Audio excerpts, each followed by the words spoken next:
Hey everyone, this is my real story. No filters, no edits. And yeah, I'm using AI to help get it out here for communication and accessibility reasons. This isn't my usual thing, but I feel like I have to share what happened, hoping it might reach someone who's been struggling like I was. Let's rewind a few months.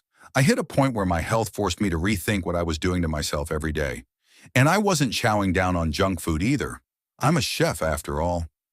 My life has been dedicated to fresh, high-quality ingredients, the best olive oil, whole grains, vegetables right off the vine. You could call it the Mediterranean diet, but it was my way of staying healthy. I wasn't touching soda, barely drinking, and sweets, only a bit of dark chocolate here and there.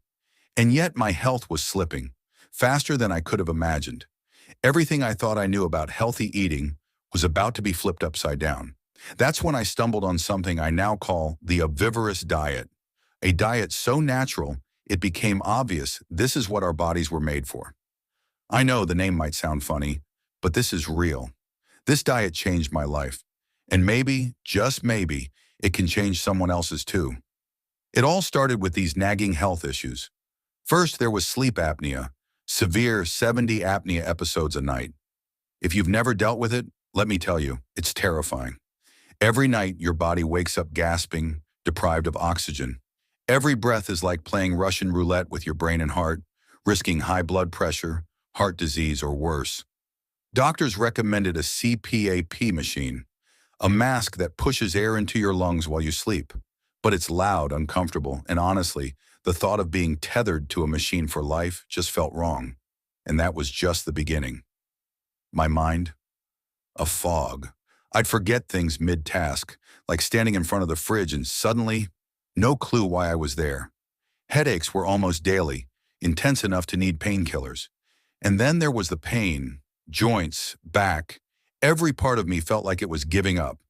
My heart, irregular palpitations, high blood pressure. And yet the cardiologist said my heart was fine. It didn't feel fine. Nights were brutal, waking up constantly from snoring, or just needing to go to the bathroom. Even bending down left me feeling dizzy. Then came the signs of prediabetes, the loss of stamina. I couldn't run, couldn't even walk fast without feeling drained.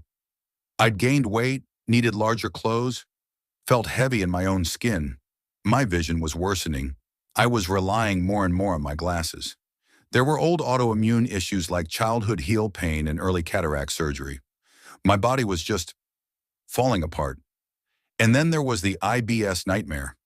Bloating, cramps, irregularity. The more fiber I ate, the worse it got. Everyone told me fiber was essential, but nothing helped. Then I did the unthinkable. I cut fiber entirely with the Obvivorous Diet.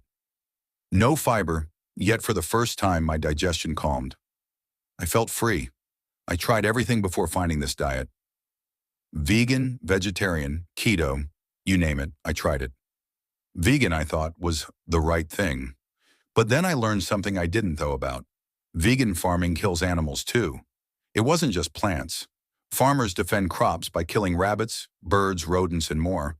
Plus, clearing land for farms destroys habitats. Veganism wasn't saving animals. It was just shifting the harm. Then I went vegetarian, convinced red meat was the villain. Eventually, I turned to keto, following advice from Dr. Berg, loading up on leafy greens. Spinach, kale, arugula. I piled it on, thinking I was doing my body a favor.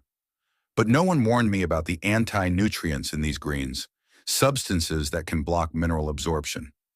I was even adding fiber and seeds for good digestion, until chia seeds wrecked me, intense colon pain like I'd never felt. Then I came across Dr. Paul Saladino's work. He advocates for nutrient-rich meat diets, including liver, with a little honey and fruit on the side. So I started adding liver, honey, and fruit to my meals, and I started cutting out foods, stage by stage. Refined sugars went first, then sweets and chocolate. Out went vegetable oils, then grains, starches, and eventually every vegetable. I was left with just meat, fish, eggs, and animal fats, fruit and honey. That's when things finally started to turn around, but the real game changer was dropping fruit and honey completely. I found Dr. Ken Berry's videos and a talk by Dr. Anthony Chaffee that broke down what humans actually ate throughout history. For 98% of human existence, we didn't farm, we hunted. And our bodies are more like those of other animals with strict diets, like koalas eating only eucalyptus or lions thriving on meat. We don't have the large appendix that herbivores use to ferment leaves for B12. Yes, we don't need fiber. I'd fought IBS for years, believing fiber was key, but without it, my symptoms vanished. It was freeing. So I ditched the fruit and honey, and suddenly everything clicked. I'll never forget the day it all hit me. I was at the beach with my kids, and for the first time in years, I felt like running. So I did. I sprinted down the sand, free, alive. The colors around me, the sky, the water, were brighter, more vivid. It was like waking up from a fog I didn't know I was in. That moment wasn't just physical, it was like I'd gotten back a piece of myself I'd thought was gone forever. From that day, the improvements were almost unbelievable. First, my sleep apnea vanished. No snoring, no waking up in the middle of the night. For the first time in years, I was getting deep, uninterrupted sleep. I'd wake up each morning refreshed, not dreading the day. That one change gave me back my energy, my mood. I felt positive and calm, not dragging myself through a fog. The headaches? Gone. I went from needing daily painkillers to none at all. I felt lighter, like a weight had lifted off me. And the mental fog gone. I could focus, remember, even think clearly. It was like finding a part of myself that had been missing. I was happier, truly happy, enjoying life's little moments in a way I hadn't for years. The weight melted off. I lost over 30 kilos, dropping from 115 kilograms to 84 kilograms. My body fat was down to 15%. I didn't just lose weight.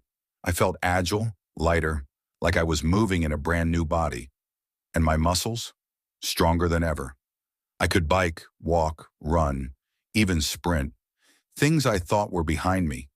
I felt like an athlete in a way I'd never experienced. But beyond all the physical changes, this diet transformed my life outlook. I don't just feel alive, I feel like I'm thriving. I wake up ready to live each day, fully present, fully engaged.